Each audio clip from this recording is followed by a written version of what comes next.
ಪ್ರತಿಯೊಂದನ್ನು ಕೂಡ ಬದಲಾವಣೆಗೆ ಒಪ್ಕೊಳ್ಳೋಕ್ಕಿಂತ ಹೆಚ್ಚಾಗಿ ಹಳೇದೇ ಬೇಕು ಅನ್ನೋ ಥರದ್ದು, ಅಥವಾ ಅವ್ನಿಗೆ ಹೇಳದೆ ನನಗೆ ಯಾಕೆ ಹೇಳ್ತಿಲ್ಲ, ನನಗೆ ಹೇಳ್ತಾ ಇದೆಯಾ ಅವ್ನಿಗೆ ಯಾಕೆ ಹೇಳ್ತಿಲ್ಲ ಅನ್ನುವಂಥ ಮಾನಸಿಕತೆಯ ಅಂತ.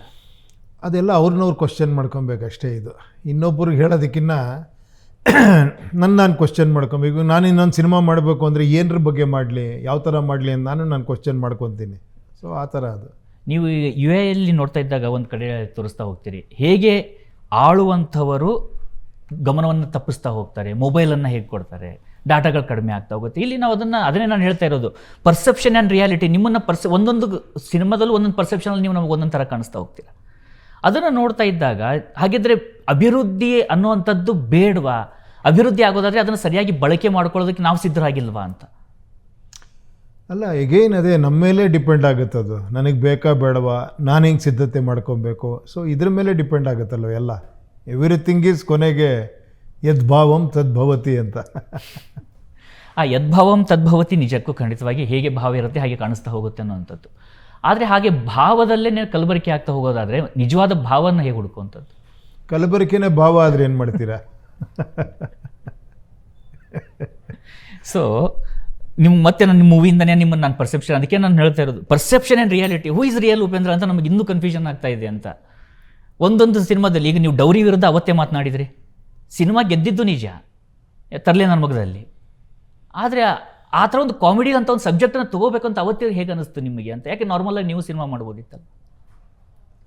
ಇಲ್ಲಪ್ಪ, ನಾವು ಅದು ಅನ್ಕೊಂಡು ಮಾಡಿಲ್ಲ. ನಾನು ನಾರ್ಮಲ್ ಸಿನಿಮಾ ಅಂದ್ಕೊಂಡೇ ಮಾಡಿದ್ದು. ಏನೋ ಒಂದು ಲೈನ್ ಕಾಡ್ತಾ ಇತ್ತು, ಅದನ್ನು ಆ ಟೈಮಲ್ಲಿ ಇದ್ದಿದ್ದಂಥ ಬಡ್ಜೆಟ್ಟು, ನಂಗೆ ಲಿಮಿಟೇಷನ್ನು, ಅದರಲ್ಲಿ ನಾನು ಫಸ್ಟ್ ಟೈಮ್ ಡೈರೆಕ್ಷನ್ ಮಾಡಬೇಕಾರಿದ್ದಂಥ ಒಂದಿದ್ದು, ಅದನ್ನು ಇಟ್ಕೊಂಡೇ ಸಿನಿಮಾ ಮಾಡಿದ್ದಷ್ಟೇ. ನನ್ನ ಲಿಮಿಟ್ಸಲ್ಲಿ ನಾನು ಮಾಡಿದೆ. ಸ್ವಲ್ಪ ಇನ್ನೂ ಬೆಟ್ರಾಗಿ ಒಬ್ಬ ಪ್ರೊಡ್ಯೂಸರ್ ಸಿಕ್ಕಿದ್ರು, ಆಮೇಲೆ ಅಂತ ಮಾಡಿದೆ. ಅದಕ್ಕಿನ್ನೂ ಒಂದು ದೊಡ್ಡ ಪ್ರೊಡಕ್ಷನ್ನು ಓಮ್ ಅಂತ ಮಾಡಿದೆ. ಆದಮೇಲೆ ಇನ್ಯಾರೋ ಬಂದರು ಅಂತ ಮಾಡಿದೆ. ಆ ಥರ ಆ ಸಂದರ್ಭಕ್ಕೆ ಆ ಟೈಮಲ್ಲಿ ನನ್ನ ಮನೋಭಾವ ಹೇಗಿತ್ತು, ಆ ಟೈಮಲ್ಲಿ ಏನು ಹೇಳಬೇಕು ಅಂದ್ಕೊಂಡಿದ್ದು ಅದನ್ನು ಹೇಳ್ತಾ ಹೋದೆ ಅಷ್ಟೇ. ಎಷ್ಟು ಸುಲಭವಾಗಿ ಹೇಳ್ಬಿಡ್ತೀರಲ್ಲ. ಒಂದು ಸಕ್ಸಸ್ ಫಾರ್ಮುಲಾನ ಪಾಲಿಸುವಂಥದ್ದು ಪ್ರತಿಯೊಂದು ಸಿನಿಮಾ ಇಂಡಸ್ಟ್ರಿಯಲ್ಲಿ ನೋಡ್ತೀವಿ. ನೀವು ಸಕ್ಸಸ್ ಫಾರ್ಮುಲಾ ಪಾಲಿಸೋದಿಲ್ಲ, ನಿಮ್ಮದೇ ಒಂದು ಫಾರ್ಮುಲಾ ಹುಟ್ಟಾಕೋತೀರ. ಅಲ್ಲ, ಅದೇನೋ ಗೊತ್ತಿಲ್ಲ, ಏನು ನಂದೇನು ದೊಡ್ಡತನ ಚಿಕ್ಕತನ ಅನ್ನೋದಕ್ಕಿಂತ ಆ ಟೈಮು, ಆ ಇದು. ಈಗ ಇವಾಗ ನೋಡಿ ಯಾವ ಥರ ಆಯಿತು ಅಂದರೆ, ತರಲೆ ನನ್ನ ಮಗ ಒಂದು ಚಿಕ್ಕ ಬಡ್ಜೆಟಲ್ಲಿ ಸಿನಿಮಾ ಮಾಡೋ ಥರ ಬಂತು. ಜಗ್ಗೇಶ್ ಅವ್ರು ಹೀರೋ. ಆ ಟೈಮಲ್ಲಿ ಅವ್ರು ಇನ್ನೂ ಹೀರೋ ಆಗಿರಲಿಲ್ಲ. ಅವ್ರಿಗೆ ಆದಂಥ ಒಂದು ಕ್ರೇಜ್ ಇತ್ತು, ಅಭಿಮಾನಿ ಬಳಗ ಇತ್ತು. ಅವ್ರ ಇಮೇಜ್ಗೆ ಪ್ಲಸ್ ಅದೇ ಥರ ಕಾಮಿಡಿ ಗಿಮಿಡಿ ಮಾಡಿ ಅದರಲ್ಲಿ ಏನೋ ಒಂದು ವಿಷಯ ಹೇಳಬೇಕು ಅಂತ ಹೇಳಿದ್ದು. ಅಂತ ಬಂದಾಗ ಹೊಸ ಹೀರೋ, ಹೊಸ ಪ್ರೊಡ್ಯೂಸರು. ಏನು ಇವಾಗ ರೆಗ್ಯುಲರ್ ಟೈಟ್ಲ್ ಇಡಬಾರ್ದು, ನನ್ನ ಮೈನಸ್ಸೇ ನಂಗೆ ಪ್ಲಸ್ ಆಗಿರ್ಬೋದು, ಯಾಕಂದರೆ ದೊಡ್ಡ ಪ್ರೊಡ್ಯೂಸರ್ ಇಲ್ಲ. ಹಿಂಗೆ ಬೇರೆ ಥರ ಎಳಿಬೇಕು, ಈ ಟೈಟ್ಲ್ ಬೇರೆ ಥರ ಎಳಿಬೇಕು, ರಹಸ್ಯ ಮನೆ, ರಹಸ್ಯ ಎಸ್ಟೇಟ್, ಈ ಥರ ಏನೋ ಇಟ್ಟರೆ ರೆಗ್ಯುಲರ್ ಆಗುತ್ತೆ. ಅಂತ ಹೆಂಗಿರುತ್ತೆ ಅಂತ ಪ್ರೊನೌನ್ಸಿಯೇಷನ್ ಕಷ್ಟ. ಅದೇ ಪ್ಲಸ್ಸಲ್ಲಿ ಆ್ಯಕ್ಚುಲಿ ಹೆಂಗೆ ಹೇಳ್ತಾರೆ, ಶೂ ಅನ್ನೋರು, ಕೆಲವರು ಉಶ್ ಅನ್ನೋರು, ಅದೇನು ಉಶ್ ಅಂತ. ಆ ಥರ ಒಂದು ಟೈಟ್ಲಲ್ಲಿ ಒಂದು ಬೇರೆ ಥರ ವಿಭಿನ್ನವಾಗಿ ಏನಾರ ಟ್ರೈ ಮಾಡೋಣ ಅಂತ. ಅದಾದ್ರ ಮೇಲೆ ಗೊತ್ತಿಲ್ಲದೆ ಓಮ್ ಅನ್ನೋದು ಏನು ಹೇಳಿ, ಏನೋ ಸಡನ್ನಾಗಿ ಅನ್ನಿಸ್ತು ಅಷ್ಟೇ, ಓಮ್ ಹೆಂಗಿರುತ್ತೆ ಈ ಪಿಕ್ಚರ್ಗೆ ಅಂತ. ಯಾಕಂದರೆ ಅವನೊಬ್ಬ ಆ ಥರ ಅರ್ಚಕ, ಆ ಥರ ರೌಡಿಸಮ್ಗೆ ಇಳಿಯೋ ಅಂಥ ಪರಿಸ್ಥಿತಿ ಬರುತ್ತೆ.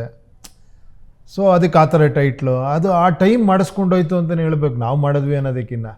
ಅಲ್ಲಿ ಬಟ್ ನೀವು ಶೇರ್ ಸಿನಿಮಾ ನೋಡ್ತಾ ಇದ್ರು ಕೂಡ ಮೇಲ್ನೋಟಕ್ಕೆ ಒಂದು ಹಾರರ್ ಸಿನಿಮಾ ಅನಿಸುತ್ತೆ. ಆದರೆ ಇಡೀ ಸಿನಿಮಾ ನೋಡ್ತಾ ಹೋದಾಗ ಕ್ಲೈಮ್ಯಾಕ್ಸಲ್ಲಿ ಬಂದಾಗ ಒಬ್ಬ ಸುಟ್ಟಿರುವಂಥ ವ್ಯಕ್ತಿ ಗ್ರೀಡ್ಗೋಸ್ಕರ ಆಗಿರುವಂಥದ್ದು ಒಂದು ಅನಾಹುತ ಕಾಣಿಸುತ್ತೆ. ಆ ಪೂಜಾರಿ ಮತ್ತು ಆ ಎಸ್ಟೇಟ್ ಓನರ್ ಹೆಂಡ್ತಿದ್ದು ಆ ಒಂದು ಲಸ್ಟ್ ಕಾಣಿಸುತ್ತೆ. ಇಲ್ಲಿ ಹೀರೋ ಹೀರೋಯಿನ್ ಒಂದು ಲವ್ ಕಾಣಿಸುತ್ತೆ. ಅದರಲ್ಲೂ ಕೂಡ ನೀವು ದೂರದಲ್ಲೇ ನಿಂತ್ಕೊಂಡು ಒಂದು ಪ್ರಣಯದ ಬಗ್ಗೆ ಒಂದು ವ್ಯಾಖ್ಯಾನ ಹಾಡಲ್ಲಿ ಬರುತ್ತೆ. ಇಂಥ ಒಂದು ಸಬ್ಜೆಕ್ಟ್ಗಳನ್ನ ಮುಟ್ಟುವಂಥದ್ದು ಇದೆಯಲ್ಲ, ಮುಟ್ಟಿ ದಕ್ಕಿಸ್ಕೊಳ್ಳುವಂಥದ್ದು ಇದೆಯಲ್ಲ. ನೀವು ರೈಟ್ರ್ ಅನ್ಸುತ್ತೆ, ಅದಕ್ಕೆ ತುಂಬ ಅವಲೋಕನ ಮಾಡಿ ಅದಕ್ಕೊಂದು ವಿಭಿನ್ನವಾಗಿ ನೀವು ನೋಡ್ತಾ ಇದ್ದೀರಾ ಅದನ್ನು. ಎಗೈನ್ ಯದ್ಭಾವಂ ತದ್ಭವತಿ. ಇಲ್ಲ, ಇರೋದು ನಿಜ ಅಲ್ವಾ ಸರ್? ಈಗ ನೀವು ಅದನ್ನು ನೋಡ್ತಾ ಇದ್ದೀರಿ, ಆ ಸಬ್ಜೆಕ್ಟನ್ನು ನೀವು ಅಲ್ಲಿ ಮುಟ್ಟಿ, ಅದಕ್ಕೆ ಹೇಳಿದ್ರೆ ನೀವು ಮನಸ್ಸಿನ ಒಂದೊಂದು ಪದರಗಳನ್ನು ಒಂದೊಂದು ಸಿನಿಮಾದಲ್ಲಿ ಮುಟ್ತಾ ಹೋಗ್ತೀರಿ.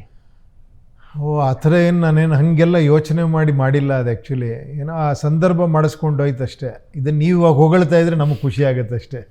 ನೋಡಿ, ಈಗ ನೀವು ಕೀರ್ತಿನೂ ಇದೆ, ದೊಡ್ಡ ಜವಾಬ್ದಾರಿಯಲ್ಲಿ ಇದ್ದೀರಾ, ನಿಮಗೆ ಎಲ್ಲವನ್ನೂ ಇರುವಂಥ ಇವತ್ತಿನ ಸಂದರ್ಭದಲ್ಲಿ ನಿಂತು ನೋಡ್ತಾ ಇದ್ದಾಗ ನಿಮ್ಮ ಪ್ರಕಾರ ಕೀರ್ತಿ ಅಂದ್ರೇನು, ಆಮೇಲೆ ರತಿ ಅಂದ್ರೇನು, ಅದೇ ರೀತಿಯಾಗಿ ಸ್ವಾತಿ ಅಂದ್ರೇನು?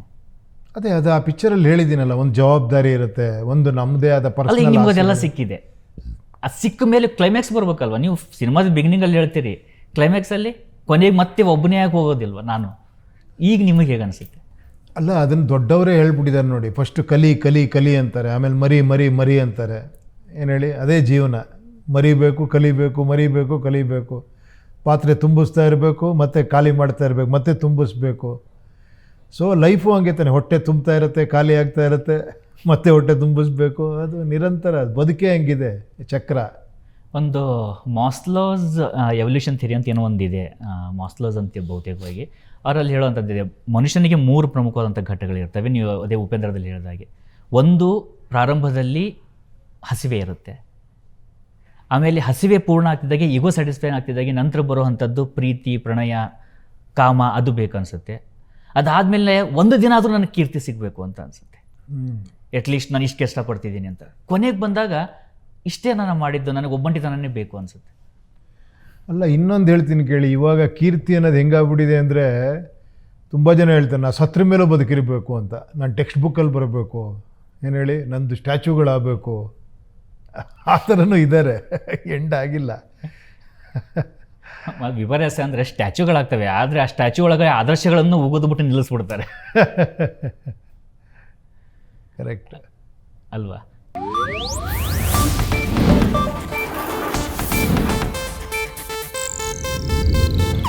ಇದು ಏಷ್ಯಾನೆಟ್ ನ್ಯೂಸ್ ನೆಟ್ವರ್ಕ್ ಪ್ರಸ್ತುತಿ.